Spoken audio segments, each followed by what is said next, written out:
Welcome to Elevated Voices Podcast, where we value using our voice collectively to explore life challenges, including mental health, addiction, trauma, and ways to heal.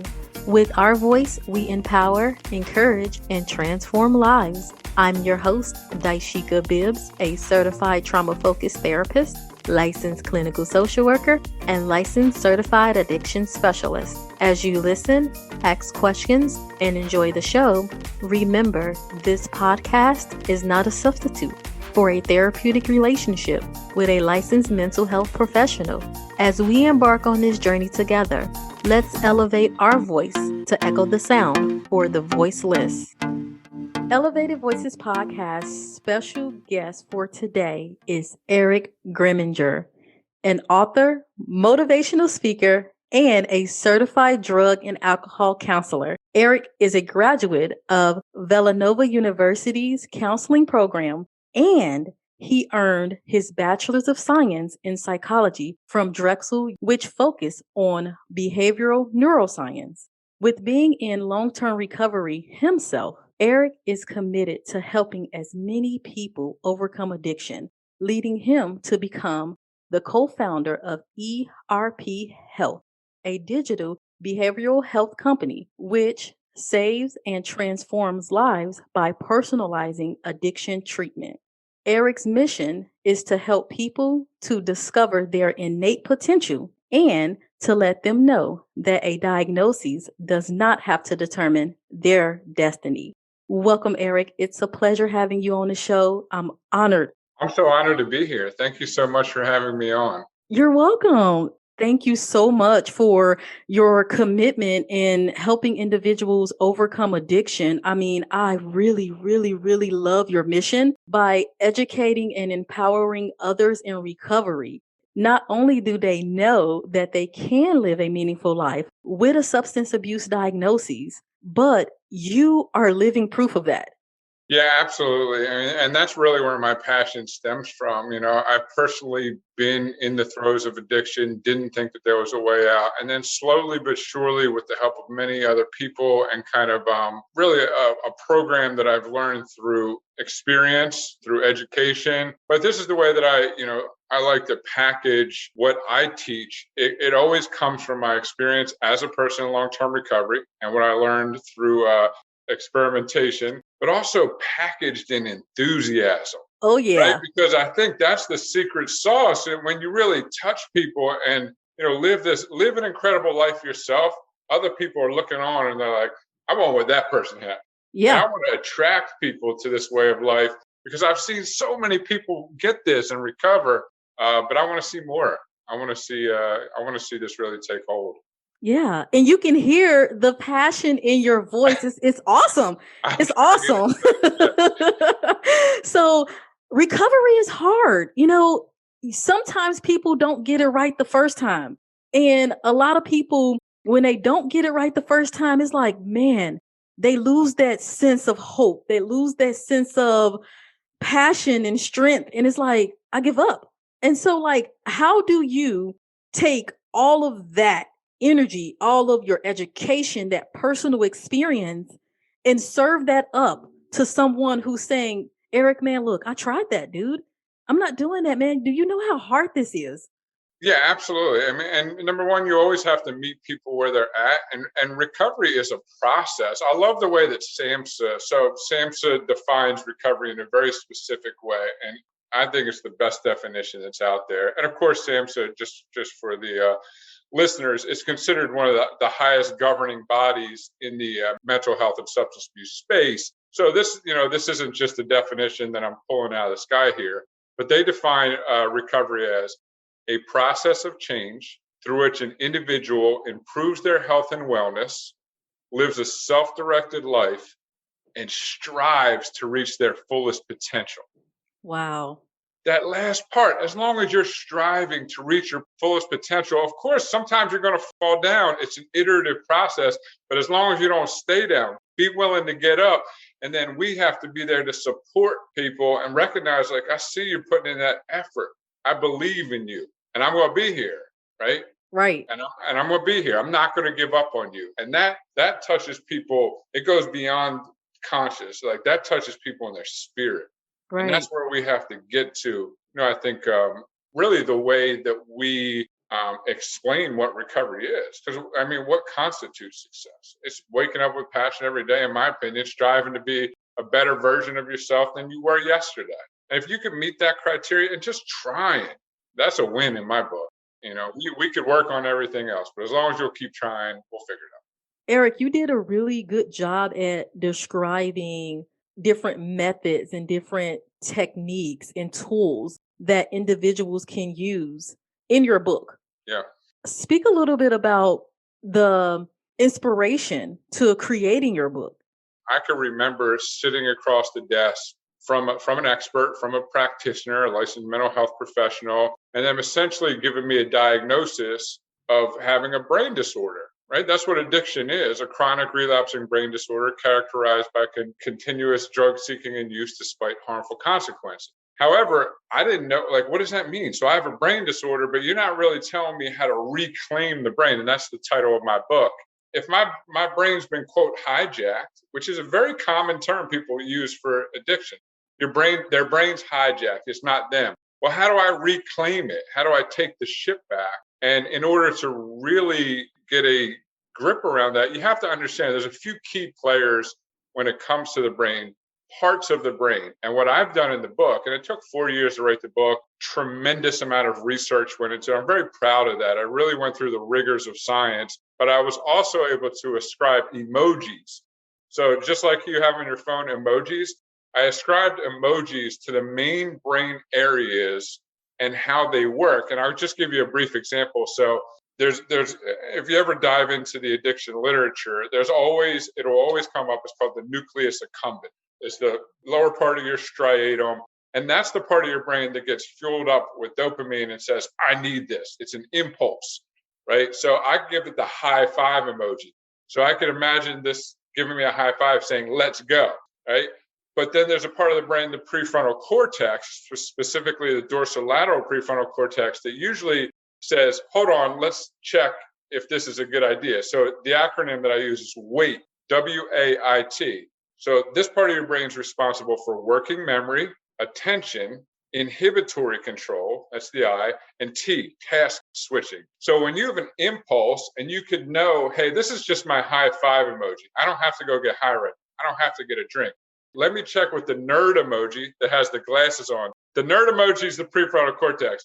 It's the one that says, wait, maybe we need to switch tasks right now and distract. How can I, inhibit this impulse and that buffer between stimulus and response? That's cognitive behavioral therapy. That's really where a lot of the behavioral therapies come in, you being able to do something differently rather than just run on impulse. Right. So, and that's what I really go into the book after that chapter where I explain the main brain parts. And then I'll just touch on chapter 1, goal setting. So when you wake up in the morning, you have to have a why. If not, it's easy to say, why not? Right? Yes. If you don't have a why, it's easy to say, why not? Why not have that extra piece of pizza? Why not, if I had a long day at work, isolate from my family? But if I have a why, I want to have an incredible marriage. I want to be in the best shape of my life. Then that's going to guide my decisions. And this is very much applicable for addiction as well. It's not where you're stopping, it's what you're starting. It's what you're working towards. I've been told I've done a really good job of bringing in science to a very practical place where anybody could pick up that book and be like, I can relate this to my life and I could apply these tips and techniques. Definitely. And you did do a great job breaking it down. Our field, the addiction and alcohol arena, we don't do enough of that. We throw these big terms at people and we never take the time to break it down for the person to understand. But sometimes we fail to realize that even though we have an adult sitting in front of us, what is the condition of their brain? Yeah. How much damage has been done? Yeah. And are they truly processing and retaining the information that we are passionate about, right? We're really, really passionate about it. We really, really, really want to help. But like you said, Eric, are we meeting them where they are? And if we cannot break things down in order for them to get it, in order for that light bulb to come on in their head, Yep. we're doing them a disservice. I agree 100%. It's really something that we do have to take an honest look and say, look, our job is not to be the experts in the room. This is supposed to be a collaborative process. And to collaborate means that we find common ground verbally, culturally. Like, everybody comes from somewhere different. When I meet practitioners and I'm like, oh, they're good, it's because they've taken, a few moments to establish, and I'm even going to throw this term around, but that therapeutic alliance, right? We use that a lot.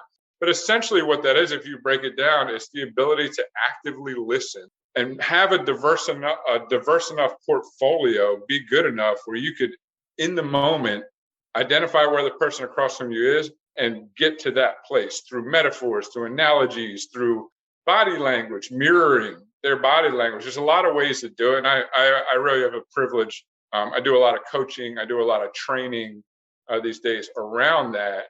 But it's so important. I'm so glad that you brought that up. It is. It is. You also, Eric, you brought up another important point. In your book, you talk about the difference in recovery and allowing individuals to understand your recovery process is going to be different and is going to look different and is going to feel different. But not only that, we as the professionals sometimes get boxed in, and sometimes we fail again to meet the person where they are sometimes and really sit back and say, what do you need? Yeah. And again, collaboratively working to get there, because I wholeheartedly feel that that individual is the driver of the treatment. They are the expert. Yeah. They're the experts in their life. Yeah.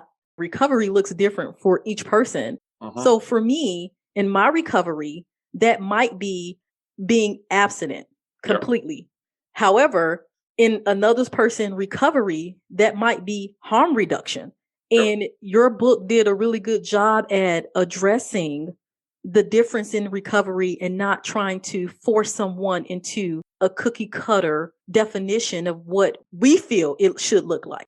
Yeah, thank you for noticing that. I wanted to be very deliberate about that. Even the case studies that I used, of course, with the client's permission, very diverse, because I've seen it. I mean, we have to have a menu of options, but people respond to this menu of options. Like, harm reduction works for a lot of people. Abstinence, of course, works for a lot of people as well. Trauma-focused yoga was like that one thing that they had needed after all those years of trying. And I had to overcome my own biases as a practitioner and as a person in recovery what worked for me. Of course, I'm like, man, I want everybody to experience what I experienced. So it would make perfect sense that you should go the exact same path. And then when I dove into the literature and I really started preparing for this book, but also some other things that I've done, I'm like, wow, what a real eye-opener. People respond to many different types of treatment. And when I embraced that, it allowed me to be so much more flexible, but also help a lot more people.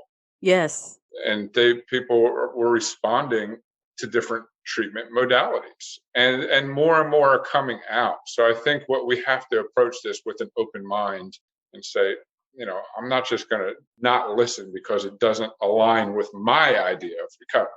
Right, right.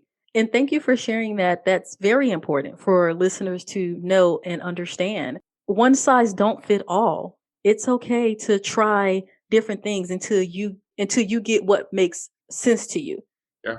You have been in long-term recovery for many, many years. What led up to your addiction? I often reflect back, and I grew up in a loving home, a single parent home. I have two younger sisters. We're all 1 year apart, and it was just a loving, happy home. We had a good time. And really, I just started kind of drinking and using drugs recreationally, just like, would be kind of expected of a teenager. As kind of time went on, I'd wake up in the morning and I'd be like, oh, I can't believe I did that last night. Kind of like joking, a few more years would go by, I'd wake up like, what did I do last night? Why would I And then a few more years gone by. And before I know it, I'm doing things that I don't want to do, getting results that I don't want to get. My friends are progressing, through college, getting into relationships. And I was just never wanted the party to end. Looking back, there's certainly a genetic component to my story. Like it runs in my family. Years down the line, I didn't really know anybody, but you find this stuff out later. I think that played a part.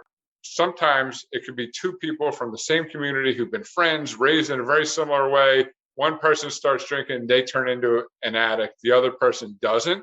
Mm-hmm. And what happened to me, and been consistent with other people who've told me, is you start saying, well, this person's going to college. Meanwhile, I kind of can't get my stuff together.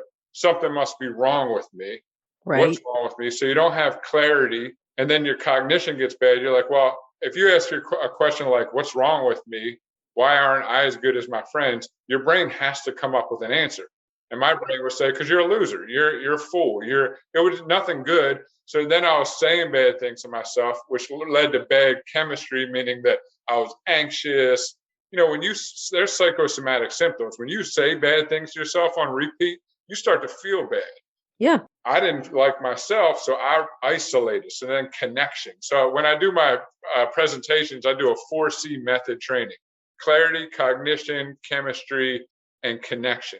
And if you don't have clarity, your cognition will be bad, your chemistry will be bad, and you won't want to connect. And then I isolated and didn't get the help that I needed, which made me have even worse self-talk, worse chemistry. And before I know it, I was in that spiral that you often hear people with addiction like, how did this happen? I was moving all over the country trying to run away from it rather than going within, dealing with my own troubles. I'm not exactly sure like how it started, but it wasn't a decision where I was like, I recognize that I'm getting into addiction. I'm going to keep moving forward. Yeah. It was like before I knew it, my life was totally unmanageable as it related to drugs and alcohol, to the point where I couldn't even attribute the unmanageability to the drugs and alcohol. That was the solution for years, in my opinion. It wasn't the problem. That was the solution. Where I was from was the problem. My family was the problem. My friends were the problem. Everybody was a problem. Not the drugs and alcohol, though, and not me. I didn't have to work on myself. So, of course, the foundational elements of my recovery was starting with me and cleaning up my side of the street and kind of getting that right and not running from this thing, accepting and surrendering to the fact that I had this. I had addiction, and that led to a whole lot of awesome things, but it took years to get there. Right. Accepting and taking ownership of the problem is one of the hardest things for someone who is struggling with a substance addiction to identify and to say and to verbalize. I appreciate you sharing a little bit about your story, because most people think that if this person has an addiction, that they come from a dysfunctional family, that they are surrounded by drugs and alcohol. But that's not necessarily the case. When you form an addiction, most of the time it's from experimenting. Yeah. And not realizing that experimental phase is stage 1 of addiction. And before you know it, it transitions into abuse. And then it transitions into addiction and dependency. What used to be fun is now I need this every day to function. Yep. But then also addiction can also stem from some form of a trauma as well. And being able to, like you said, isolate from the pain. So it all forms and comes together.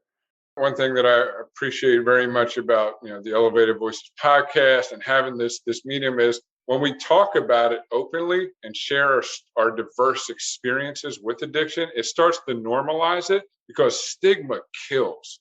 When people don't feel like they could be like, you know what, I have a problem. And I feel comfortable saying that because I had the opportunity to listen to this podcast, and I heard whether it was me or somebody else's experience.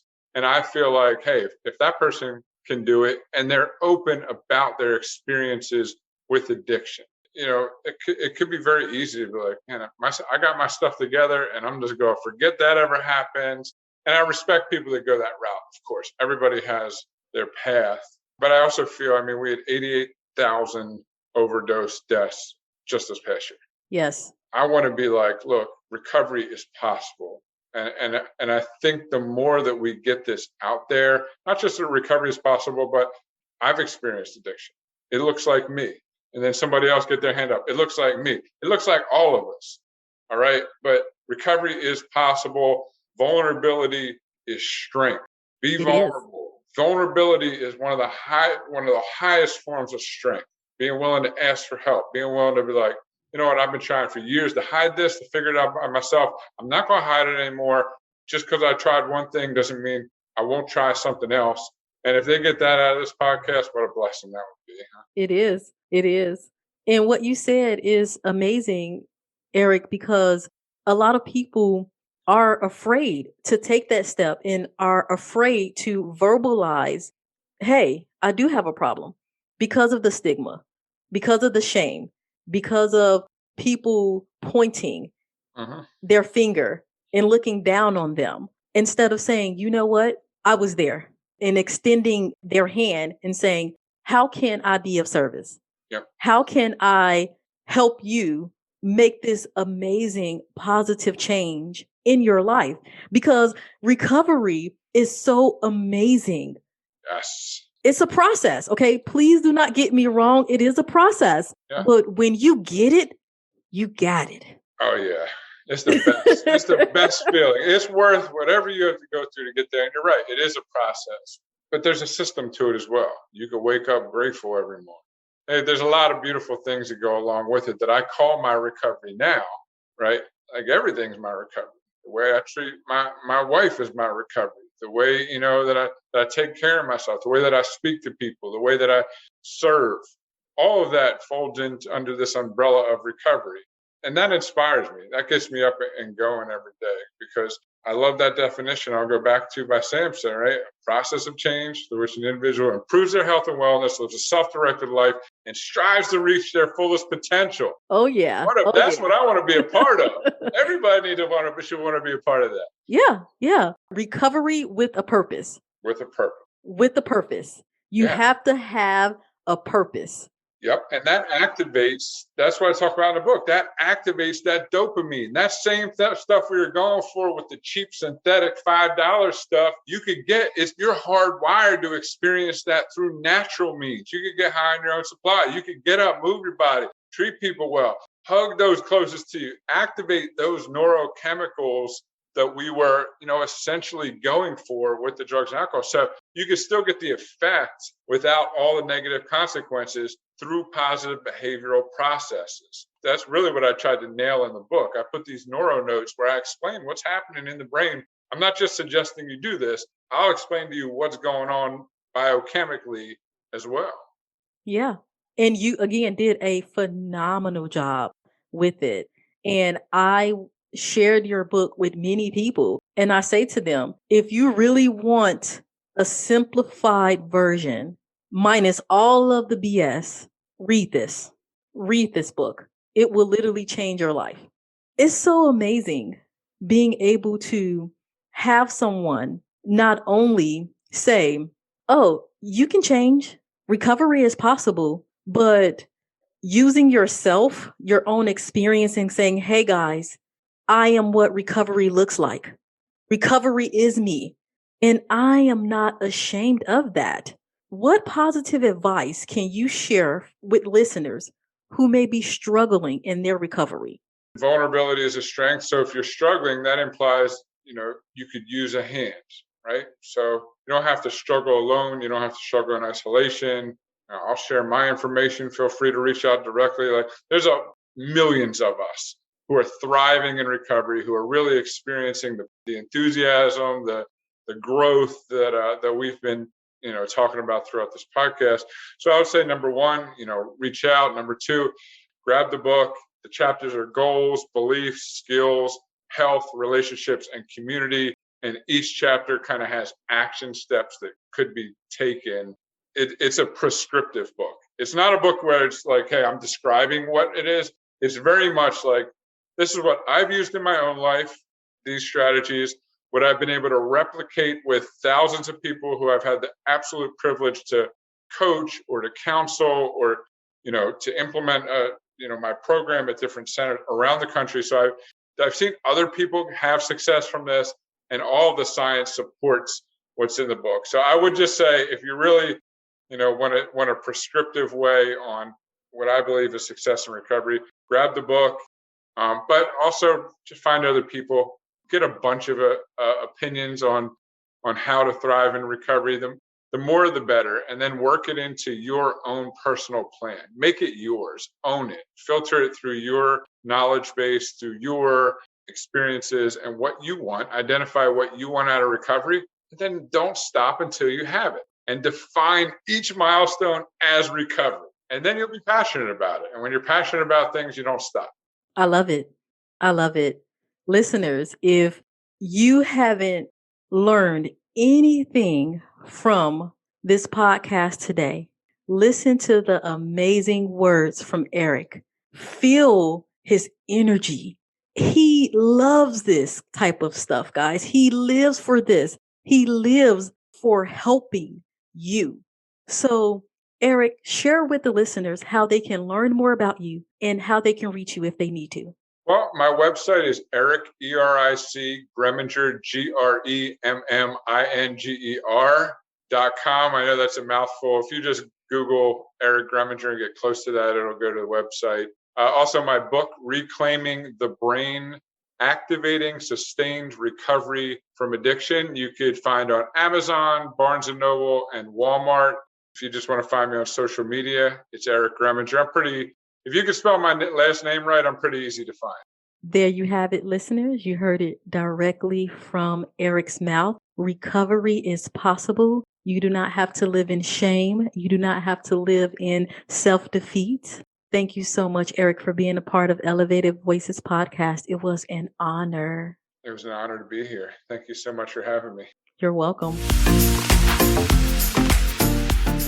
Thank you for tuning in to Elevated Voices podcast, where we enjoy using our voice to share information which promotes growth and change. Never feel like you are alone. Join our Elevated Voices podcast community at Elevated Voices _ on both Instagram and Twitter. Stay tuned to bi-weekly episodes wherever you get your podcast. If there is a topic that you would like me to cover, or if you have questions, you can send me an email via my Elevated Voices podcast Facebook page. And remember, don't forget to let your voice be heard.